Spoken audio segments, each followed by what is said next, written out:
وعلى آلہ وصحبہ وسلم تسلیما کثیرا۔ محرم شہر اللہ عز و جل کا مہینہ، یعنی اس مہینے میں عبادتیں اللہ عز و جل کو بہت محبوب ہیں اور حرمت والے مہینوں میں سے پہلا مہینہ ہے جس میں مشرکین مکہ بھی جنگ لڑنے سے اپنے ہتھیار نیچے ڈال دیتے تھے۔ دوسری بات یہ کہ اس مہینے میں عاشورہ کا جو روزہ ہے، 10 محرم کا روزہ، اس کی جو فضیلت بیان کی گئی ہے اور اس سے متعلق جو لوگوں کو غلط فہمی ہے اس کو انشاءاللہ دور کرنے کی کوشش کریں گے۔ نبی صلی اللہ علیہ وسلم نے حدیث میں واضح طور پہ ارشاد فرما دیا کہ 10 محرم کا جو روزہ ہے، عاشورہ کا روزہ، یہ گزشتہ سال کے گناہوں کا کفارہ ہے۔ کفارہ یعنی اللہ عز و جل کی طرف سے اس امت پر یہ نعمت ہے کہ جو کچھ صغیرہ گناہ ہم کر بیٹھے ہیں، یہ ایک روزے کے بدلے اللہ تعالیٰ گناہوں کو معاف کر دیتے ہیں۔ یہ کہتے ہیں کفارہ بن جاتا ہے روزہ ان گناہوں کا۔ لیکن کون سے گناہ؟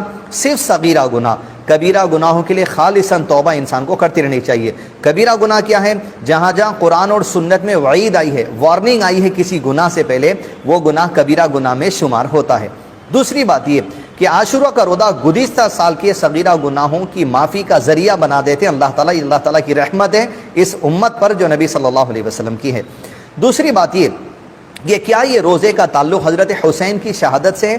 ہرگز نہیں۔ نبی صلی اللہ علیہ وسلم جب حدیث سنائی تو صحابہ کرام اور اللہ کے نبی صلی اللہ علیہ وسلم عاشورہ کا روزہ رکھتے تھے، حتیٰ کہ حضرت حسین رضی اللہ عنہ بھی عاشورہ کا روزہ رکھتے تھے۔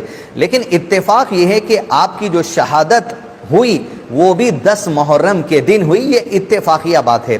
اور جس نے بھی شہادت کا کارنامہ آپ کے ساتھ انجام دیا ہے اس نے بڑا ظلم اپنی نفس پہ کیا ہے، لیکن اس روزے کا تعلق نہیں ہے۔ اس دن روزہ نہیں رکھا کر لوگوں کو شربت پلانا، میٹھا کھلانا، گڑ کا شربت، دودھ کا شربت، ماتم کر لینا، فلاں کر لینا، یہ اللہ کے نبی صلی اللہ علیہ وسلم کی سنت سے نفرت کی دلیل ہے۔ اور اللہ کے نبی صلی اللہ علیہ وسلم کا یہ پیغام جو حضرت حسین بھی عمل کرتے تھے روزہ رکھنے کا، اس سے لوگوں کو دور کرنا مقصد ہے۔ تو اسلام کیا ہے؟ جو اللہ کے نبی صلی اللہ علیہ وسلم نے حضرت حسین نے عمل کیا۔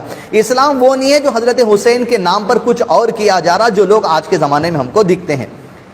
تیسری بات یہ کہ یہ جو عاشورہ کا روزہ ہے اس کے ساتھ ساتھ 9 محرم کے روزے کی بھی تعلیم حدیث میں آئی ہے، لیکن جو فضیلت ہے وہ صرف 10 محرم کے روزے کی، اور اس کو اگر 10 محرم کا بھی روزہ صرف رکھ لیتا ہے تو اس پر کوئی گناہ نہیں ہے، یہ بھی جائز ہے۔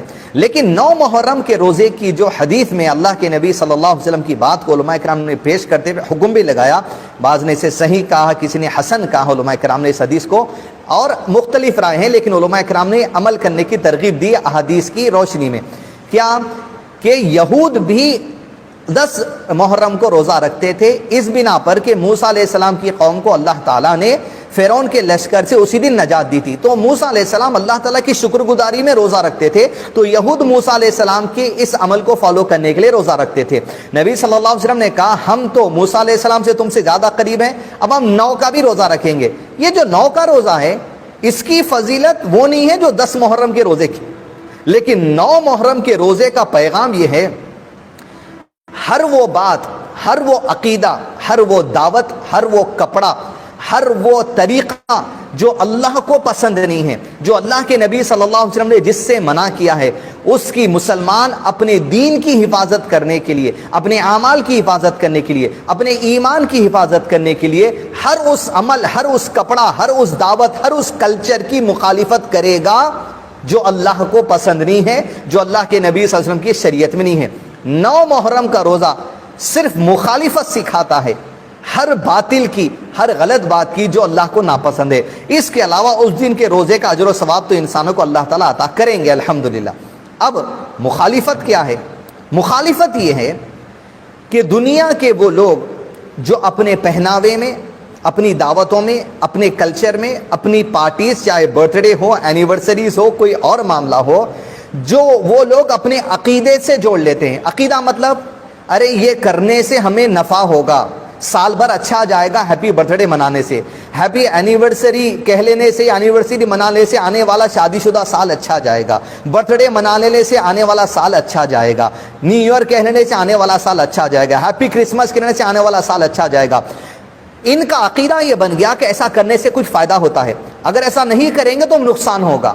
یہ کہتے ہیں عقیدے سے جڑ جانا بات. عقیدہ یعنی بلیف سے جڑ جانا بات. جب باتیں بلیف سے کسی قوم کی جڑ جاتی ہیں اور اس کا تعلق اسلام سے نہیں ہوتا تو نبی صلی اللہ علیہ وسلم نے 9 محرم کے روزے کو یہی مخالفت سکھائی ہے. اور حدیث میں فرمایا من تشبہ بقوم فہو منہم, جو کوئی کسی دوسرے قوم کے طریقے پر چلے گا, دوسری قوم کرنا چاہتے ان کے اختیار کی بات ہے, ہم منع نہیں کرتے, ہم تو دعوت دیں گے, صرف ان کے طریقے پر چلے گا, بال بنانے کے طریقے میں, مونچھی چھوڑنے کے طریقے میں, داڑھی اور مونچھی چھوڑنے کے طریقے میں, کپڑا سیفران رنگ کا پہننے کی شکل میں, لال زرد رنگ کا کپڑا پہننے کی جو سو شکل میں, یا ان کی دعوتیں جیسے برتھ ڈے کی شکل میں, اینیورسری کی شکل میں, یا ان کے کلچر کی شکل میں کوئی بھی کام کیا جاتا ہے جو ان کے عقیدے سے جڑ گیا, ان کے بلیف سے جڑ گیا, نفع و نقصان ہوتا ہے یا نہیں ہوتا ہے اس بلیف سے ان کے جڑ گیا, اگر تم بھی وہ کام کرو گے تم بھی وہ عمل کرنے میں انہی میں لکھے جاؤ گے. تو مسلمانوں کو چاہیے ہمارا جو کلچر ہے اس پر عمل کریں, اس کو پریچ کریں. آپ کو اس ملک میں اجازت ہے, لیکن کسی کے کلچر کو آپ اوور ویلڈ ہو جا رہے ہیں, اپنے اوپر ڈال لے رہے ہیں, ارے بھائی اتنا بھی نہیں کریں گے تو کیسا, اتنا بھی اگر کریں گے تو اس عمل میں تم انہی میں لکھے جاؤ گے, گویا گناہ والی بات ہے. 9 محرم کا روزہ عزیز دوستو مخالفت سکھاتا ہے اور محبت سکھاتا ہے اس عظیم دین, عظیم کلچر کی جو نبی صلی اللہ علیہ وسلم کے ذریعے اللہ تعالیٰ نے امت کے سامنے اور دنیا کے سامنے پیش کیا. اسی کی دعوت لوگوں کو دیں, عمل میں مضبوط جمیں, اللہ سے مدد طلب کرتے ہوئے السلام علیکم ورحمۃ اللہ وبرکاتہ.